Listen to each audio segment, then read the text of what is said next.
مرید فرما لیں۔ غوث اعظم نے کہا ٹھیک ہے، لیکن آنے والے نے کہا حضرت میری دو شرطیں ہیں۔ غوث اعظم نے کہا وہ کیا؟ اس نے کہا پہلی شرط تو یہ ہے کہ میں نماز نہیں پڑھتا ہوں، وہ نہیں پڑھوں گا۔ دوسری شرط یہ ہے کہ چوری کرتا ہوں، چوری کرنا بھی نہیں چھوڑوں گا۔ غوث اعظم فرماتے ہیں اور تم مجھ سے مرید ہونا چاہتا ہے؟ کہا ہاں مرید آپ سے ہی ہونا ہے اور آپ کو ہی کرنا ہے، کہیں اور جانا بھی نہیں ہے۔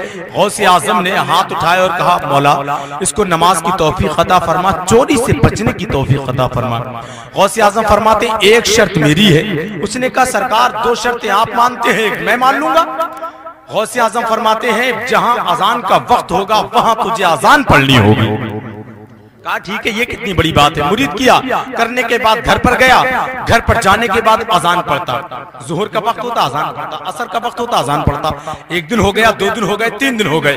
اس کی بیوی نے کہا چوری وغیرہ کرنے جاتے تھے، کیا ہوا؟ سارا گھر کا مال ختم ہو گیا؟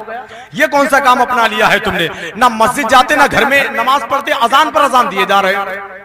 تو اس نے کہا کیا بتاؤں، میرے شیخ نے ایسے کام پر مجھے لگایا ہے کہ چوری کا ٹائم ہی نہیں مل پا رہا۔ انہوں نے دو شرطیں میری مانی ہے، اب مجھے ایک تو ماننی ہی پڑے گی، ہے نہیں؟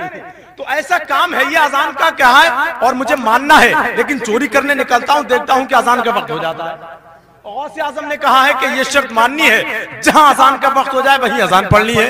اس کی بیوی نے کہا کچھ تو کرنا ہوگا۔ بولا ٹھیک ہے ٹائم نکالتا ہوں۔ رات کی تاریکی میں بغداد شریف میں جو سب سے امیر تھا اس کے گھر پر دیوار کود کر پہنچتا ہے اور وہیں پہنچتا ہے جہاں خزانہ رکھا ہوا ہے۔ خزانہ بھرتا ہے، اپنے تھیلے میں چلنے والا ہی ہوتا ہے کہ دیکھتا ہے فجر کی اذان کا وقت ہو جاتا ہے۔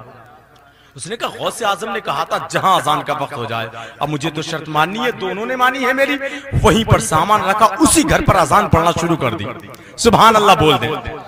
گھر کے لوگوں نے اپنے گھر میں اذان کی آواز سنی تو خوشی میں اچھل پڑے، بولے اٹھو آج گھر میں لگتا ہے اللہ کا ولی داخل ہو گیا۔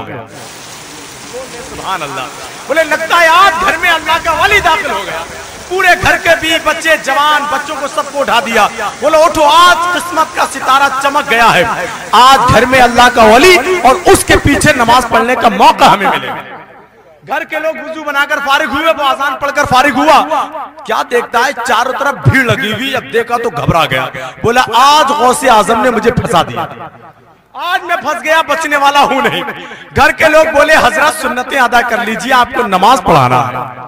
اتنا سنا تو جان میں جان آئی، فوراً سنتوں کی نیت باندھ لی اس نے، اور باندھنے کے بعد جیسے ہی سنتیں پڑھ کر فارغ ہوا تو کیا دیکھتا ہے اس کے پیچھے دو صفیں لگی ہوئی ہیں۔ اللہ اکبر، اس نے کہا کیا معاملہ؟ گھر کے لوگ بولے حضرت نماز آپ کو پڑھانی ہے۔ سبحان اللہ بولے نماز آپ کو پڑھانی ہے۔ اس نے کہا زندگی میں کبھی میں نے اپنی خود کی تو نماز پڑھی نہیں، آج پڑھا کیسے دوں گا؟ کیا کہہ رہے ہو؟ میں چور ہوں، چوری کرنے آیا ہوں، تو دیکھو مال رکھا ہوا ہے، تمہارے گھر سے میں نے چرایا ہے۔ گھر کے لوگ بولے نہیں آپ تو اللہ کے ولی ہیں۔ سبحان اللہ، اور جیسے ہی اس نے سنا ہے کہ یہ گھر کے لوگ مجھے اللہ کا ولی کہہ رہے ہیں تو وہ اور اچھل گیا، بولے کیا اللہ کا ولی کہہ رہے ہو مجھے؟ پوری زندگی چوری کرتے ہوئے ہو گئی، یہ تو میرے شیخ نے آج مجھے پھنسا دیا۔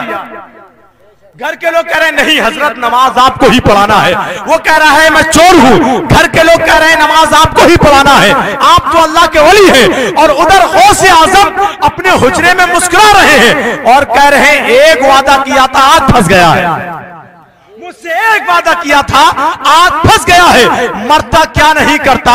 گھر کے لوگوں نے کہا حضرت نماز کا وقت نکل جائے گا، جلدی نماز پڑھائیے۔